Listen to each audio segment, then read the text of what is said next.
तो आप भी क्या आर्मी में आपका एम है और आर्मी में ही क्यों जाना चाहते हो? आर्मी में मुझे इसलिए जाना है क्योंकि मेरी आइडियल है मेजर सोमनाथ शर्मा, जिनको पहला परमवीर चक्र मिला था। मेहनत और कंटिन्यूटी को साथ में मेल बना के अगर हम तैयारी करेंगे तो बहुत बेहतर होगा। और पढ़ाई करते हुए नींद आए तो क्या करें? अगर हम अपने एम पे ध्यान देंगे कि मुझे कुछ करना है तो नींद नहीं आएगी। नमस्कार, मेरा नाम है सत सिंह और आज मैं जिस बिटिया के साथ बैठा हूँ उनका नाम वो वही बताएंगे। और किस लिए बैठे हैं, इन्होंने एक बहुत बड़ा एंट्रांस एग्ज़ाम क्रैक किया है और उसमें ऑल इंडिया में लड़कों से भी ज़्यादा नंबर लिए हैं। तो इनका नाम, कौन सा एग्ज़ाम है और ये सब कुछ कैसे किया, हम इनसे ही सुनेंगे।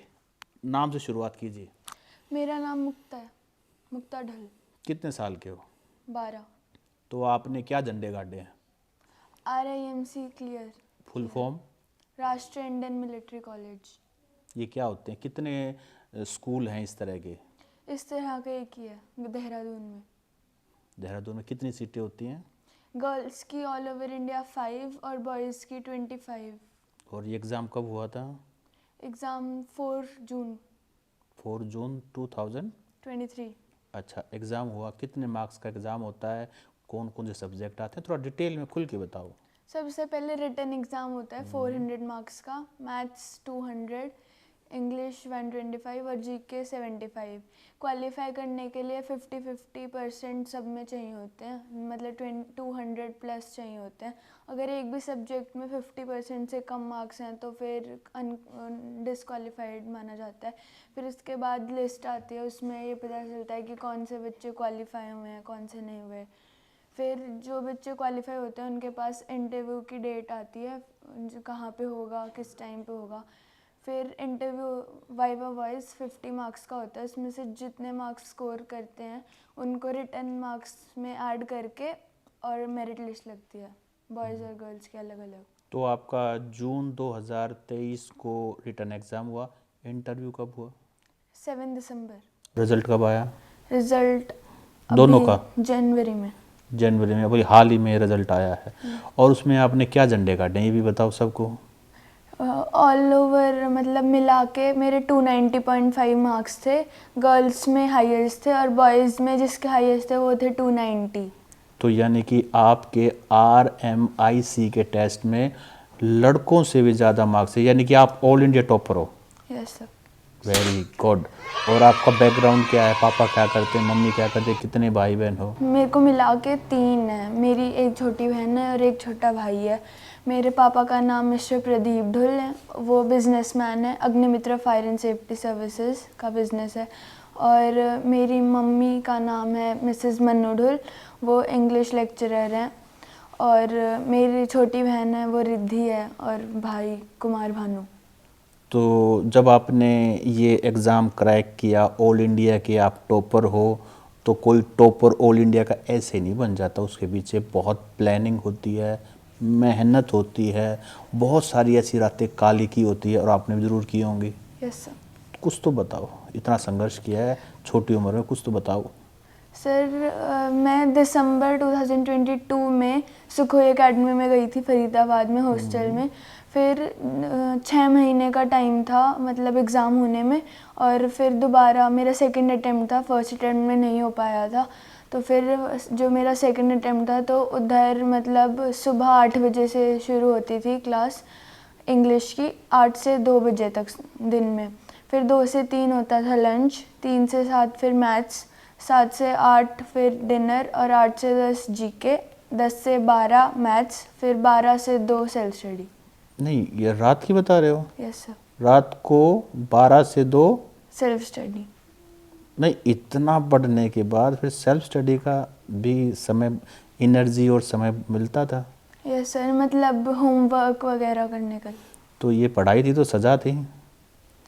सर यही तो अनुशासन है। यस। क्योंकि आप किसी ऐसी जॉब के लिए या ऐसी चीज़ के लिए तैयारी नहीं कर रहे थे जहाँ आराम से बैठना है, बर्गर खाना है। ये आप इंडियन आर्मी के लिए तैयारी कर रहे थे। शायद वहाँ के लिए तैयारी करने के लिए जो डिसिप्लिन चाहिए, जो अनुशासन चाहिए, हमारी फ़ौज की सबसे बड़ी बात ये है कि वहाँ अनुशासन है। और अनुशासन जितना छोटी उम्र में आ जाए उतना ही बेटर होता है। यस तो शायद वो जो आपकी प्रिपरेशन का टाइम था वो आपको अनुशासित कर रहा था, वो आपको साध रहा था, वो आपको तपा रहा था। वो कहते सोने से कुंदन बन रहे थे, कुछ ऐसा ही। Yes sir. मुझे लगता है कि आपकी फीलिंग्स को शब्द मैंने दे दिए हैं। चलिए खैर ये बताइए कि मिलिट्री स्कूल में आप जा रहे हैं, तो मिलिट्री स्कूल में डिसिप्लिन बहुत होता है और वहाँ पे तो जो निकलता है, ऐसा हमने सुना है कि वो आर्मी में लेफ्टिनेंट बनता है। तो आप भी क्या आर्मी में आपका एम है, और आर्मी में ही क्यों जाना चाहते हो? सर मेरा एम मतलब मैं जितना ऊपर जा सकती हूँ उतना मेरे को बेहतर लगता है। और आर्मी में मुझे इसलिए जाना है क्योंकि मेरे आइडियल है मेजर सोमनाथ शर्मा, जिनको पहला परमवीर चक्र मिला था, तो वो भी आर्मी से थे। और जब मैं छोटी थी तो मतलब मेरे को अपनी कंट्री को सर्व करना था इंडियन आर्मी के थ्रू। तो इंडियन आर्मी का जो क्रेज़ है अपने हरियाणा पंजाब में तो बहुत ज़्यादा है। हर किसी को ऑफिसर बनना है और फौज में गन चलाने, दर दर दर दर देश की सेवा करनी है। आप में कुछ ऐसे जज्बा है? Yes sir. कैसा जज्बा? आप तो बोल के बताएं, तो मैंने बोला है। आपका जज्बा क्या, तो आप बताएंगे। सर मतलब मुझे गेम्स में भी अगर कोई फील्ड चूज़ करना है तो वो शूटिंग ही है। पैशनेट, मैं बहुत पैशनेट हूँ शूटिंग की तरफ। शूटर में तो अपने हरियाणा से भी बहुत सारे प्लेयर जिन्होंने मेडल लिया है। मनु भाकर का नाम सुना होगा आपने। Yes sir. इस तरह से अपने बहुत सारे हरियाणा, तो हरियाणा के बच्चों की क्या खासियत आप देखते हो, या लड़कियों की खास करके क्या खासियत है हमारे स्पोर्ट्स में, लड़कियों ने झंडे गाड़े हुए हैं? Yes sir. स्टार्टिंग से ही हरियाणा तो मतलब सबसे अच्छे पोजीशन पे रहा है गेम्स में, स्पोर्ट्स में। और मतलब सभी बच्चे को पैशन, मतलब सबको देखकर जितने भी लोग उनसे पहले स्पोर्ट्स में आगे बढ़े हैं उनको देखकर उनकी इंस्पिरेशन बनती है। अच्छा, ये तो होगी पढ़ाई की बात, डिसिप्लिन की बात। आप ये बताओ फन कैसे करते हो? फन भी करते हो? ऐसा तो नहीं है कि सिर्फ पढ़ाई पढ़ाई करते हो, फन भी करते हो? हॉबी क्या है आपकी? हॉबी अभी रिसेंटली तो मैं बुक्स पढ़ती हूँ, और वैसे ड्राइंग। नहीं, बुक्स से बुक्स तो हॉबी कैसे होगी? बुक्स तो पढ़ते ही हो आप, वो तो पढ़ाई के लिए, लेकिन ड्राइंग करते हो। Yes sir. और गेम कौन सा खेलते हो? कैरम बोर्ड वगैरह कुछ तो खेलते ही होगे। मूवी देखते हो, क्या करते हो? कुछ तो ऐसी चीज़ होगी जो पढ़ाई से कट ऑफ आपको करे। सर पार्क में गेम्स, अच्छा, फिजिकल एक्टिविटी। फिजिकल एक्टिविटी करते हो, मतलब पार्क में घूमना फिरना पसंद है। खाने पीने में क्या पसंद है? खाने पीने में चूरमा और हरियाणा की डिशेस, बाजरे की रोटी। साँझ सर्दियों में बाजरी रोटी, नूनी, घी वगैरह। यस। तो गाँव वगैरह में जाते हो या गाँव के टच में नहीं हो अभी? अभी क्योंकि हाँ, मैं तैयारी में वैसे जाते रहते हो। यस। तो गांव की लाइफ अच्छी लगती है? यस सर, जहाँ तक देखी है वहाँ तक तो। और ऐसा कहते हैं, अपने पता भी होगा, गांव के बच्चे जो हैं वो फिजिकली बहुत स्ट्रांग होते हैं। Yes sir. बहुत अच्छी बात है। तो आपको बधाइयाँ मिली जब आपने all India entrance exam RMIC का क्रैक किया, तो बधाइयाँ मिली? Yes sir. कैसा लग रहा है ये अचीवमेंट आपको पा करके? सर कुछ ज़्यादा ही अच्छा लग रहा है। अच्छा, ये बताइए, जो आपका इंटरव्यू देखेंगे और जो RMIC की तैयारी कर रहे होंगे, आपके जब बहुत सारी बेटियां होंगी, क्योंकि आपने जब तैयारी की तो आपको पता है, बहुत बेशक 5 सीटें थी RMIC में, लेकिन तैयारी करने वाली बहुत सारी लड़कियां थी। तो जो देखेंगी उनके लिए क्या मैसेज देना चाहते हो? कैमरे में देख के बताओ।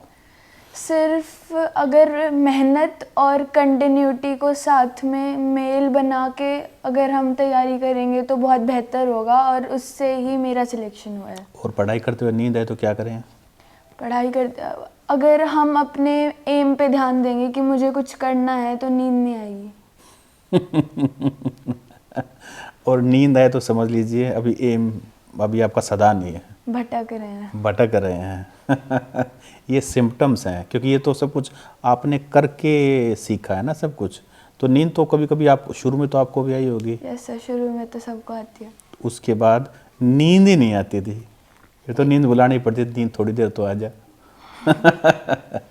चलिए, ये हमारे साथ ही हमारी रोहतक की बेटी मुक्ता ढुल, जिन्होंने RIMC नेशनल लेवल का एंट्रेंस एग्ज़ाम होता है उसमें इन्होंने ऑल इंडिया में टॉप किया है।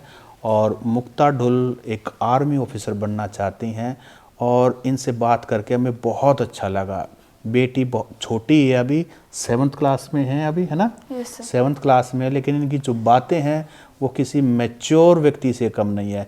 हमारी तरफ से इनको बहुत सारी शुभकामनाएं, बहुत सारी बेस्ट विशेज़, और ये अपना एम ज़रूर पाएं जब कभी ये एनडीए का एग्ज़ाम दें और बहुत अच्छी ऑफिसर बने और देश की सेवा करें। नमस्कार।